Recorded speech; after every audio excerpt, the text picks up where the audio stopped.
OBC आरक्षण आणि निवडणुकांच्या संदर्भात 27 जानेवारीला सुनावणी होणार आहे। आरक्षणाची 50% मर्यादा ओलांडल्यामुळे काही जिल्हा परिषदा आणि पंचायत समितीच्या निवडणुका प्रलंबित आहेत। यावरती सर्वोच्च न्यायालयाकडून स्पष्टतेची शक्यता आहे। नगरपालिका आणि महानगरपालिकांच्या प्रमाणे जिल्हा परिषद आणि पंचायत समितीमध्ये देखील स्वीकृत सदस्य असावेत। महसूल मंत्री चंद्रशेखर बावनकुळे यांची मागणी, सरकारकडे दिला प्रस्ताव। जिल्हा परिषदेमध्ये 10 सदस्यांच्या मागे 1 तर पंचायत समितीमध्ये 5 सदस्यांच्या मागे 1 सदस्य असावा असाही प्रस्ताव आहे।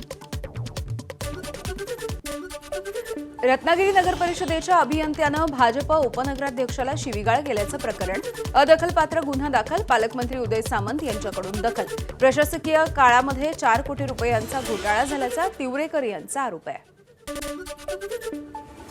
रत्नागिरीच्या संगमनेर तालुक्यामधल्या धामणी गडामधून उमेदवारी अर्ज दाखल केलेल्या उमेदवाराचं निधन झालंय।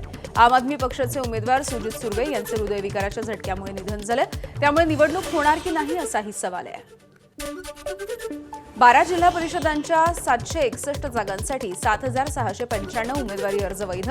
अर्ज माघारीसाठी आजपासून 27 तारखेपर्यंतची मुदत। 27 तारखेला दुपारी 3 वाजता सगळ्या लढतींचं चित्र स्पष्ट होईल। दक्षिण सोलापूरमधल्या मंद्रू पंचायत समितीच्या अर्ज छाननीच्या वेळेला नाट्यमय घडामोडी। भाजपकडून दोघांना एबी फॉर्म, ज्याचा अर्ज रद्द करण्यासाठी अखेरच्या क्षणी जिल्हाध्यक्षांनी पत्र दिलं होतं, त्याच उमेदवाराचा अर्ज निवडणूक निर्णय अधिकाऱ्यांनी वैध ठरवलाय। जळगावच्या पाळधी इथे शिवसेनेचे मंत्री गुलाबराव पाटील यांच्या मुलाचे भावी जिल्हा परिषदेचे अध्यक्ष असे बॅनर। युवा पर्व प्रतापराव पाटील भावी जिल्हा परिषद अध्यक्ष असा मजकूर आहे। तर प्रेमापोटी कार्यकर्ते बॅनर लावतात, गुलाबराव पाटलांची प्रतिक्रिया।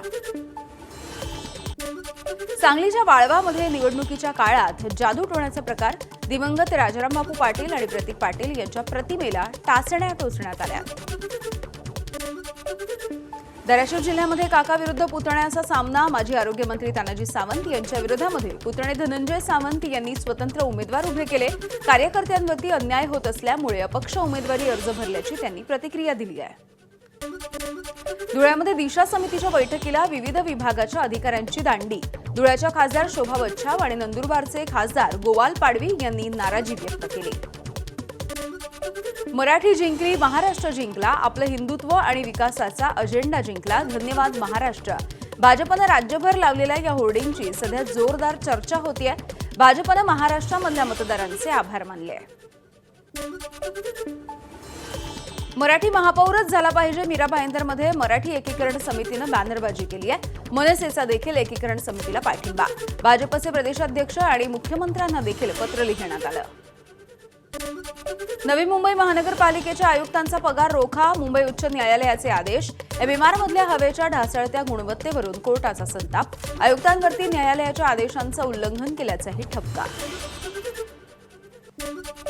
27 वर्षीय ऋषिकेश देशमुख अमरावतीचे महापौर होणार अशी चर्चा आहे। मंत्री बावनकुळेंचे निकटवर्ती असलेले ऋषिकेश देशमुख भाजपचे अमरावतीमधले सगळ्यात तरुण नगरसेवक आहेत। रवी राणा यांच्या स्वाभिमानी पक्षाची देखील त्यांच्या नावाला पसंती आहे। अकोला महानगरपालिकेमध्ये भाजप विरोधी आघाडीत कोणतेही मतभेद नाहीत, प्रकाश आंबेडकरांची स्पष्टोक्ती। तर कोणत्याही प्रकारच्या अडचणी आल्या तरी देखील आम्ही मार्ग काढू, आमदार नितीन देशमुख यांचं वक्तव्य। नागपूर महानगरपालिकेसाठी काँग्रेसकडून संजय महाकाळकर यांची गटनेतेपदी नियुक्ती झाली आहे। महानगरपालिकेमध्ये काँग्रेसचे 35 नगरसेवक विजयी झाले। 27 जानेवारीला गटनेता निवडीची ही सगळी प्रक्रिया पूर्ण केली जाणार आहे। नवी मुंबई महानगरपालिकेमध्ये भाजपच्या गटनेतेपदी सागर नाईक यांची नियुक्ती। भाजपला एका अपक्ष नगरसेवकांना पाठिंबा दिल्यामुळे भाजपची संख्या आता 67 झालेली आहे। सिंधुदुर्गाच्या कणकवलीमध्ये समान मत समान किंमत अशा आशयाचा बॅनर लावला। मुंबई गोवा महामार्गावरती हळवद फाटा या ठिकाणी हा बॅनर लावण्यात आला होता, जो चर्चेत आहे। मात्र आता हा बॅनर हटवण्यात आलेला आहे। एबीपी माझा, उघडा डोळे बघा नीट।